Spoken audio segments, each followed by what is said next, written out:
Hi అండి. ఇప్పుడు మనం సీఎంవైకే గురించి ప్రాక్టికల్‌గా మనం ఎక్స్‌ప్లెయిన్ చేసుకుందామండి. ఓకేనా? లెఫ్ట్ సైడ్ టూల్ బార్లో ఉన్న ఇవి ఉన్నాయి కదండి, ఫోర్గ్రౌండ్ కలరు ఇవి ఉన్నాయి కదా, బ్యాక్ స్పేస్ కలర్ మార్చుకునేవి. దాని మీద డబుల్ క్లిక్ చేయాలి. చేస్తే ఒక కలర్ బాక్స్ వస్తుంది. అది నేను అంతకుముందు చెప్పాను, కామన్గా వస్తుంది. కలర్ అప్లై చేసుకోవాలని అలా వెళ్ళాలి. ఆ బాక్స్ వచ్చిన తర్వాత రైట్ సైడ్ చూడండి, ఫోర్ కాలమ్స్ లాగా ఉంటాయి. అక్కడ సిఎంవైకే అని ఉంటుంది. ఆ సిఎంవైకే పక్కన పర్సంటేజెస్ ఉంటాయి అన్నమాట. అంటే 100, 100, 0 అలా పర్సంటేజెస్ ఉంటాయి.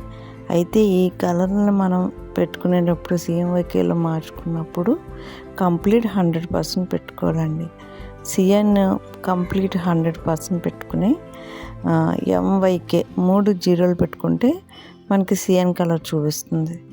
అదే సేమ్ ఎంకి 100 పెట్టుకుని వైకేకి జీరోలు పెట్టుకుంటే మెజందా కలర్ చూపిస్తుంది.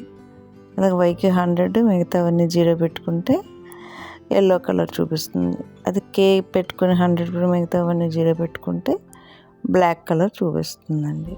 చూశారు కదండి. మన వీడియో మీకు నచ్చితే లైక్ చేయండి, షేర్ చేయండి, సబ్స్క్రైబ్ చేయండి, దాన్ని ఫాలో చేయండి. ఏమైనా డౌట్స్ ఉంటే కామెంట్ చేయండి. Thank you.